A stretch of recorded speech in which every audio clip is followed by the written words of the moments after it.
Cape. Is it cold in Cape Town? Because it's cold in Joburg too. Yeah, so same. What's Not too bad. Not too bad. the river is not looking very cold. Hello, Kent. No. Hello, Kent. Hello, my hi, David. Okay. Hi, John. Hello, Kent. How you doing? Good, thanks. You? Okay. Yeah, all good, thank you. Okay, I people- think you're ready to get going. I'm going to share the screen. Hold on a second. There we are. And we can get started. Chapter 8.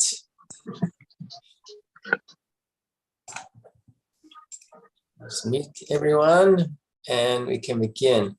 So we've been learning about how to rectify a situation once somebody has stolen or robbed, right? So you got to go and you have to, so if you denied it and you swore falsely, then you have to return the item, or if it's no longer there, you got to return the value.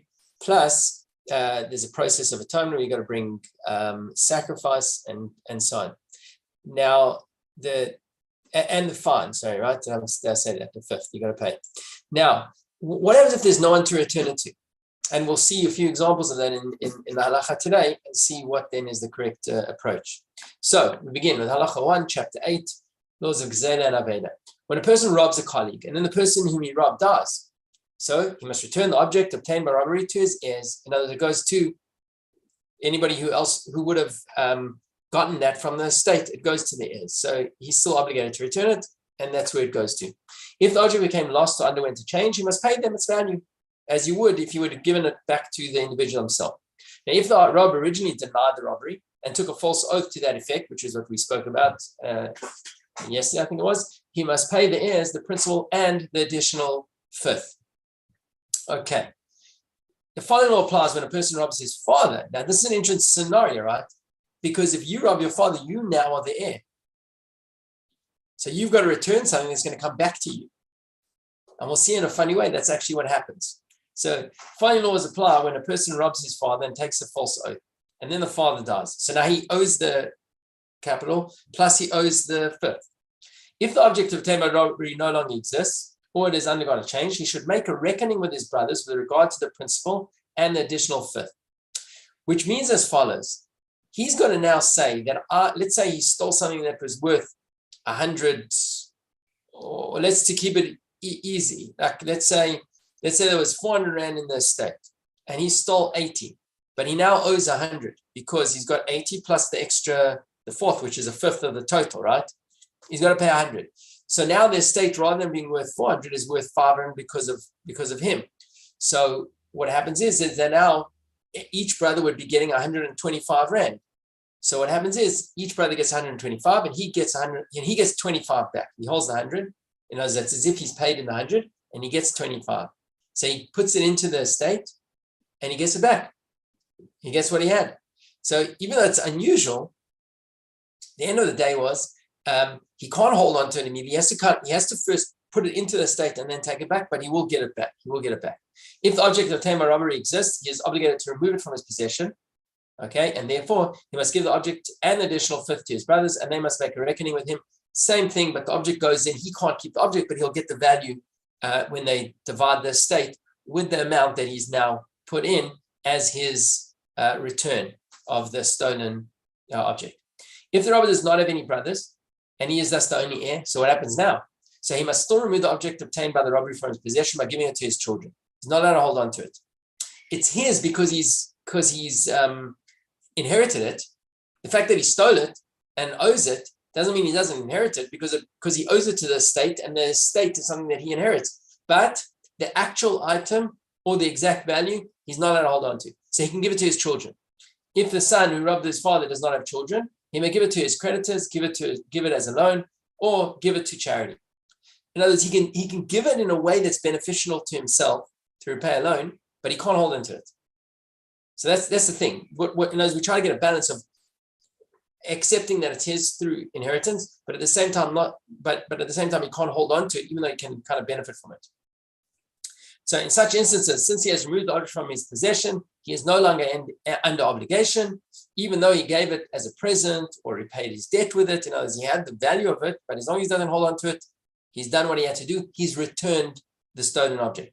He must ever tell the recipient this article was obtained by robbery for our father. So when he does give it as a gift, when he does use it to repay a loan, he must stipulate that this money that I'm giving you actually was something that I'd stolen, was owed to the state. I'm giving it to you in accordance with that. Halacha 4. Similar law applies in the following instance. A person robs a convert. What do we mean a similar law? Because in that instance, you're not allowed to hold on to it. We're going to find when somebody robs a convert and there's no heir, there's no one to give it to, but the person that's stolen is also not allowed to hold on to it. So we'll see what happens. There's a few options. So it's a similar law to where the person robs their own father and there's no one else to hand it on to. A person robs a convert, takes a false oath in response to his claim, and then admits to robbing him. And the convert considers the entire obligation a debt. So right, so he admits, and so let's say he had stolen 100 or 80, and now he owes 100, and he's the robber now owes it to this individual who is a convert. Now, if afterwards the convert dies, see, here's the thing: when a convert dies and there's no heirs, his possessions are considered ownerless, which means if anybody's holding on to something that belonged to the convert, was part of the convert's estate, automatically you acquire it as your own because there's no owner all of a sudden. So if I owed the convert 100 Rand which was the amount that I'd stolen and the additional fine that I owe him, now I'm indebted to him, and that day passes away. So the 100 Rand in my possession belongs to him. Now I acquire it. So now it's mine because it doesn't belong to anybody else. Yet we also don't want to hold on to it, right? So this is what's going to happen. If afterwards the convert dies, the robber acquires the object obtained by the robber as his own. It's now mine. However, he's obligated to remove it from his possession. In a similar to what we spoke about in the previous halacha, pay a debt, give it as a gift, give it to children, but it's not you can't hold on to it. When does the above apply? When he admitted the robbery to the convert in the interim, meaning if I'd already indebted myself to the convert as the robber, then now when he passes and it's in my possession, I acquire it, but I have to get rid of it. If however you robbed the convert who did not have any heirs, and I took a false oath, I said I didn't steal it, and then the person dies before I admit it, so then he's obligated to pay the principal and the additional fifth to the priest. This is a special mitzvah. We'll see the pasuk in the next halacha. A special verse that says that you've got to give it to the priest, to a kohen, and you give it specifically to the kohen of that watch. I mean, we've come across this before, but the kohanim, the families of kohanim were divided into mishmarot, to groups of individuals that would serve on at given time slots in the temple. So the kohanim of that mishmar that were on that time slot, you got to give it to them. Or maybe Hashamoy, and then because you swore falsely, and now you admitted. Remember, the process of atonement is you got to repay the principal, you got to pay the fine, plus you got to bring a sacrifice. So that's what will happen here. You give it to the kohen because of it was the possession of a convert. There's no one to give it to. It goes to the kohen, and you then bring your offering and you acquire your atonement, as it were. Now, based on the oral tradition, it was taught that the verse in Numbers, if a person does not have a redeemer, so this is what it's based on. It says, "Ve'im ein la'ish goel," in other words, there's no one with whom you can repay it to, then it goes to the kohen. That's what the continuation of the verse says. So this is what the Rambam is referring back to the previous halacha. This is the basis of the previous halacha as well. And this halacha, that this refers to a convert who died without leaving heirs. So the guilt offering, the verse refers to, so he's just saying, he says, then it says that the asham goes to the kohanim. What he's clarifying out of the Rambam in the entire verse is that the asham does not refer to the korban asham, to the sacrifice, the atonement sacrifice, but refers to the object that was stolen. Okay, so the guilt offering the verse refers to is to the object obtained by robbery or its worth. Now, why would you refer to that object as the asham, which is usually the title of the korban? So what the Rambam says is, from this we learned particular laws about returning that item, that they will have similar conditions to that which a asham sacrifice would have. It's clear again in the verse when it says asham, it's not referring to the offering itself. It's referring to that thing which was stolen, which must get returned. But the fact that the verse refers to it as asham tells us that it has the same conditions as the asham. So what are some of the conditions? He says, for this reason, a person who returns an object that had been obtained by robbing a convert to the priest at night does not fulfill his obligation. While for the first describes this returning as a guilt offering, and sacrifices are not offered at night. So you can't return it at night. Similarly, the priest may not divide one object obtained by robbing a convert together with another object obtained by robbing a convert, just as they're not permitted to divide the meat of one guilt offering together with the meat of another guilt offering. What that means is as follows. If you have, let's say you had 3 guilt offerings, right? They need to be divided amongst the kohanim. And let's say there were only 3 kohanim present. You can't say you take one, you take the second, you take the third. Each of the animals has to be divided into 3 for those kohanim. Similarly, the money. If there were 3 people that had to come and repay a convert's stolen thing, and let's say it was theoretically the same amount, 100 rand, 100 rand, 100 rand. You don't give 100 rand to one kohen, 100 rand to another kohen. Although they'll end up with the same amount of money at the end of the day, you're going to divide each amount to the 3 kohanim. That's one of the conditions that we learn from the fact that the returning the stolen thing from the convert is comparable to the actual sacrifice itself. These are some of the details that apply to the sacrifice and will apply also to returning the value or the item. Halacha 7. Whenever the value of an object obtained by robbing a convert is not sufficient to give every priest from the watch of that week at least a pruta's worth, the robber will return that does not fulfill his obligation. It doesn't explain what does happen. But I mean, if you got, let's say if it was only worth 30 rand and there's 80 kohanim and or whatever the amount is, and the amount that you're returning is bobkus, as it were, less than a pruta, because you have to divide it. Remember, we said it has to be divided equally amongst all those in the mishmar. And if you're going to divide it equally, and each person is going to end up with less than a pruta, you haven't really returned anything because you got to return it to the kohen. But in that instance, each individual coin is kind of getting nothing. So you haven't fulfilled your obligation. I'm not sure what you do then. You can't give it back, I guess. Anyway, this is implied by the number, but again, by the verse, it says, "Hamushav la Hashem la kohen," that which is returned to Hashem, to the kohen, implying that a significant value must be returned to each priest. It has to be considered something that's returned, has to have value. Why does the verse referring to the robbery of a convict use the term a man? So this is here the Rambam is just analyzing another point. It says ish. Why does it refer to him as an ish, as a man? Because it would be the same. It would be true also that if it was from a child, you also have to return it to kohanim. He says, but it emphasizes man to teach you that when the person that it was stolen from was an adult, then you have to search to see if there's heirs. But if it was a child, we can assume that there's no heirs and it automatically would go back to the kohen. So it's just a nuance and an emphasis in the verse. With regard to the repayment of property obtained by robbing a convert, so what we've been talking about up until this point is movable things. What about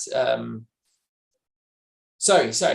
So we'll get to that in a moment. When you are obligated to repay or to pay back this to the kohen, it is considered a gift to the kohen. And we'll see in a moment why this is important. Therefore, when a person robs chametz from a convert, we've learned about this previously. If you robbed chametz, right? We learned about this previously. If you stole something, right? And then it was devalued, right?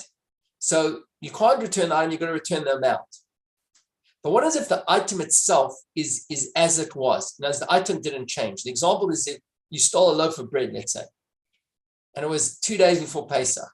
Then you took it in your possession, and it was in your possession over Pesach as a Jew, right? Now, there's a law that chametz she'avar over Pesach, chametz that was owned by a Jew over Pesach, you're not allowed to have any benefit from it. So it exists in its totality, but it's lost its worth because you cannot benefit from it.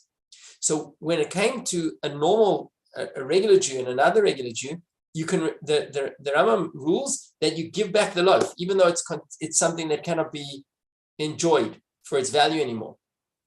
However, when somebody stole from a convert, okay, so this is the unique case. Therefore, when a person robs chametz from a convert who dies without heirs and maintains possession of the chametz that he obtained by robbery during Pesach.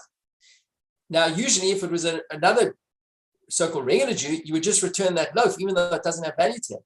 In this case, because you got to pay to the kohen, and because the payment that goes to the kohen is one of the gifts of the kohen, you actually have to give them something of value. So he's obligated to pay the priest its value at the time of the robbery. For if he gave it to them at the present time, it would not be considered a gift because one is forbidden to benefit from it. If, however, the convert himself was still alive, he could tell him, here's your article, as we've explained. Right? If he was still alive, you just return it, just like you would to anybody else. But when you're returning to the priest, realize that the priest is taking this as a gift. Gift has to have value to him. Kohen shegazal ger. When a priest, what if the person that stole from the ger was a priest? Now we said in this incident, right? If you swore falsely and you hadn't admitted before the convert passed away, who do you have to give it to? You got to give it to the Kohen. But what if the thief was a Kohen? So when a priest robs from a convert who has no heirs, and then he takes a false oath to him, and then the convert dies before the object obtained by the robbery is returned to him, the priest does not acquire the object in his possession. Okay. Instead, he must give it to his brothers, the priests of the watch, serving in the temple that week. He can't keep it. He doesn't merit it. He's got to give it to the other Kohen. 10. Halacha 10. The following rules apply when a person robs from a convert, takes a false oath to him, and the convert dies. The robber sets aside his guilt offering and the object obtained by robbery with the intent of bringing them to the priest, but dies before he could gain atonement. Okay, so we know what he has to do. He has to return the thing, and he has to bring an offering. So he sets it aside, but he himself dies. The gazlan, the robber, dies. So what happens? Now this is stuff that's in his possession. So what happens is the robber's sons inherit the money set aside to pay for the object obtained by robbery or the object itself.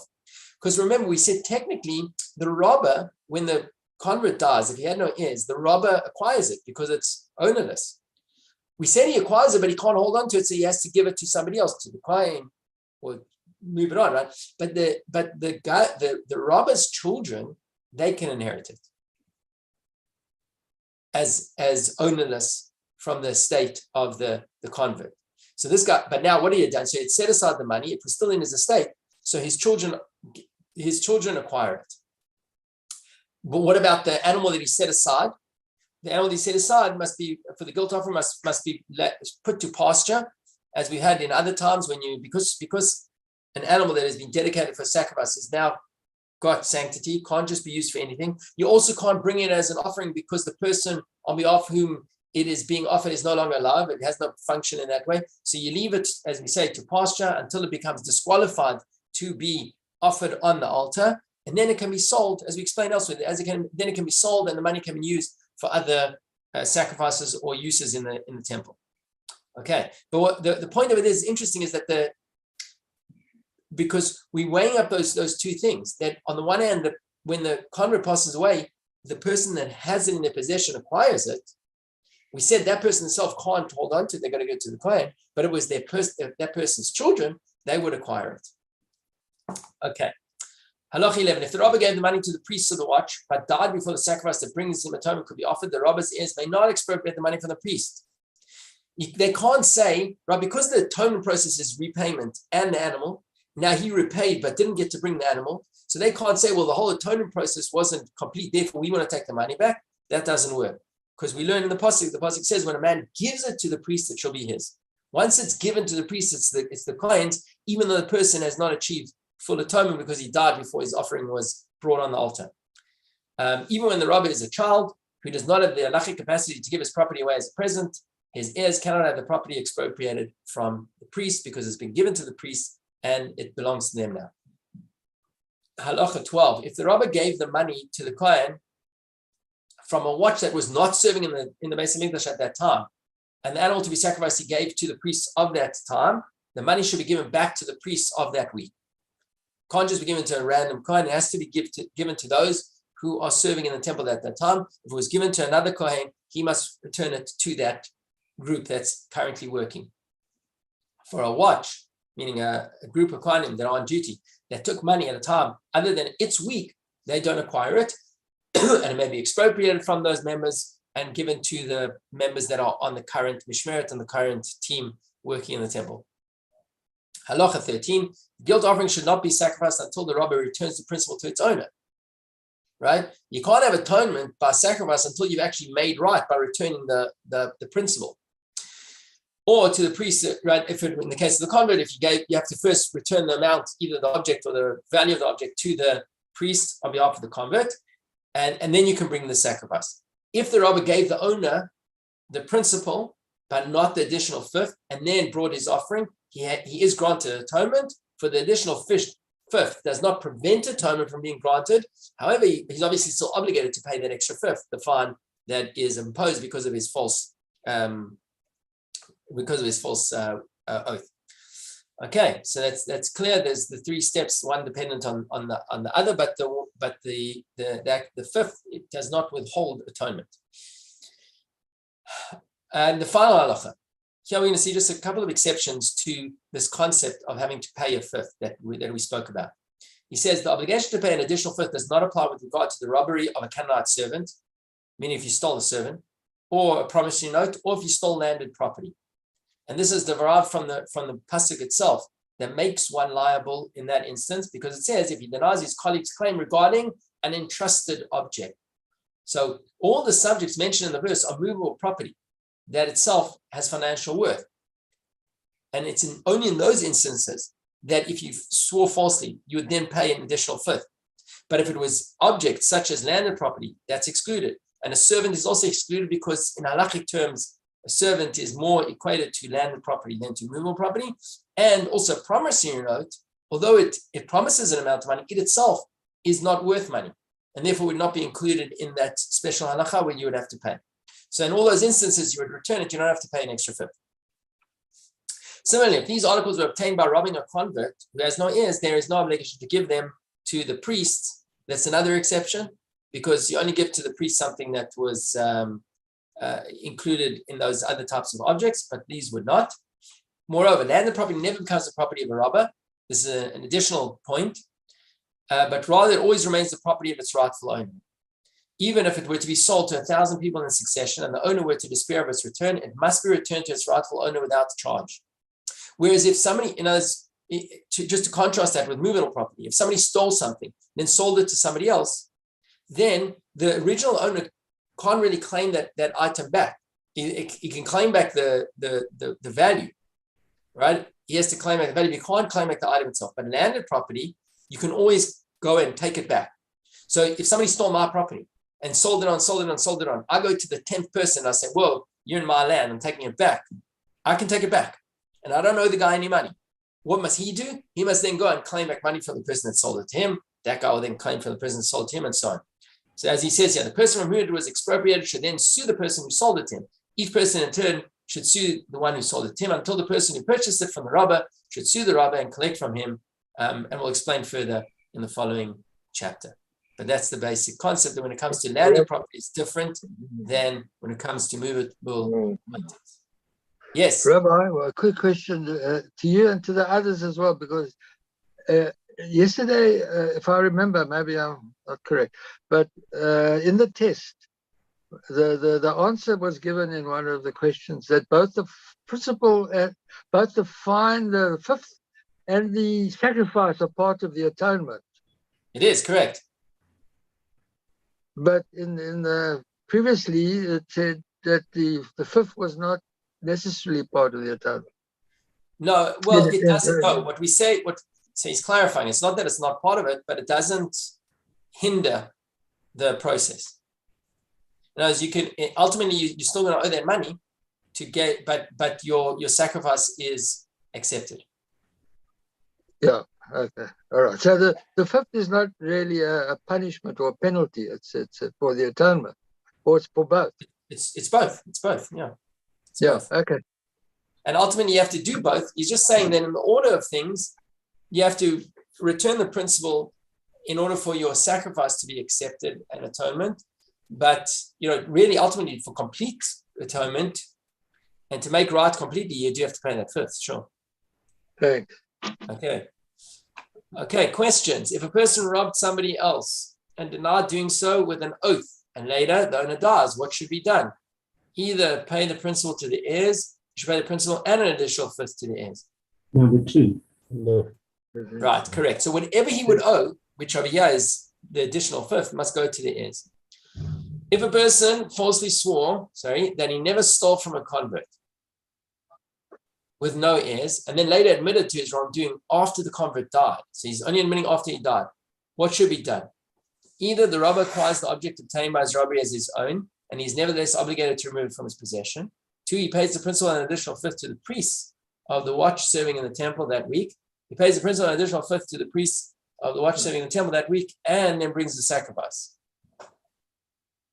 Number three. 2, I think. Number three. Number three, yes, number 3 is correct, right? The whole atonement process you got to go through. In that instance, right, because he hadn't admitted before the convert died, the priest, based on the verse, are the ones that receive what he's got, and he needs to still go through with his atonement, which is bringing the sacrifice. The verse which states it should be returned to God, to the priest, teaches us that, hey, when one gives the money to the priest on the watch, it atones for him as if he gave it to God. That the priest should not use the money for their own personal needs. That each priest on the watch must receive a significant amount of money from what the robber returns to them to fulfill his obligation. Number 3. Three. Right? It's got to be something of value. It's got to be a return that each of them have to get at least a return. And the final question, if the robber returned to the owner the principal, not the additional fifth, and had the guilt offering sacrificed, he has not fulfilled his obligation, must bring another one after paying the additional fifth. Or he has fulfilled his obligation and he's no longer required to pay the additional fifth. Or third of he has fulfilled his obligation, but he's still required to pay the additional fifth. Number 3. And that was 3. That was your question, 3. Stephen. That was your question. And yeah. Okay. Pretty good. Yashikach, everyone. Thank you, Rabbi. Thanks, and Thank easy you. fast Yes, over the weekend. Well, please God, we should be back. Mashiach will come. We can avoid the fast and we can celebrate rather. Yeah. Thank you, Rabbi.